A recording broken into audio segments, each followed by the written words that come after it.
Waduh, saya sih yakin ya, kita semua pasti doyan mengkonsumsi mie, baik itu dimasak dengan bumbu yang diracik sendiri maupun mie bumbu instan. Namun jika dikonsumsi dengan cara yang salah atau berlebihan, tentu akan membahayakan kesehatan, bahkan bisa berakibat fatal. Seperti yang satu ini, gara-gara keracunan makan mie buatan sendiri, 9 anggota keluarga ini perlahan meninggal dunia. Ajal tak pernah diduga kapan waktu yang tepat akan datang. Begitulah pepatah yang tepat untuk satu keluarga ini. Bagaimana tidak, pasca memakan mie buatan sendiri, 9 anggota keluarga ini meninggal dunia. Mie yang dimakan oleh keluarga naas ini diketahui sebelumnya tampak disimpan di dalam freezer.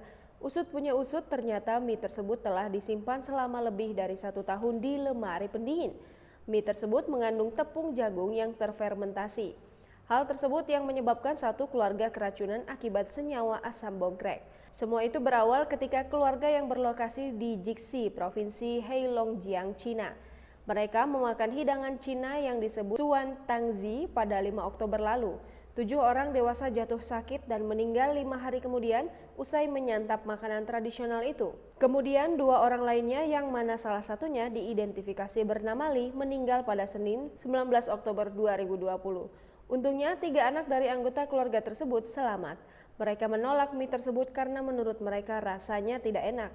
Gao Fei, Direktur Keamanan Pangan di Pusat Pengendalian dan Pencegahan Penyakit Heilongjiang mengatakan kepada China News Service bahwa keracunan asam bongkrek sering kali berakibat fatal. Gejala biasanya ditimbul beberapa jam setelah menyantap makanan terkontaminasi tersebut.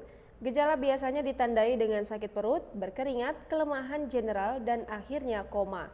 Kematian bisa menghampiri setelah 24 jam. Gao juga mengatakan makanan tersebut juga bisa menyebabkan kerusakan serius pada beberapa organ penting tubuh.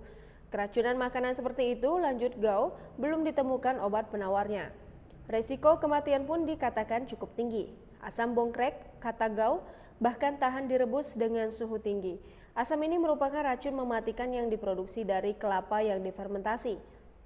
Bongkrek yang biasanya digunakan sebagai bahan baku tempe bongkrek dilarang di Indonesia karena bertanggung jawab atas banyak kematian.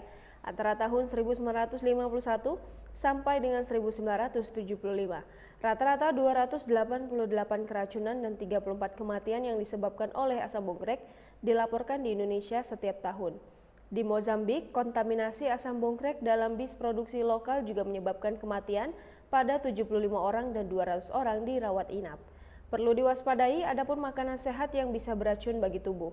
Orang biasanya berpikir bahwa beberapa makanan yang dianggap lebih sehat bisa dimakan tanpa kekhawatiran. Tetapi kenyataannya adalah ada kelompok makanan yang bisa bermanfaat dan berbahaya tinggi kesehatan kita.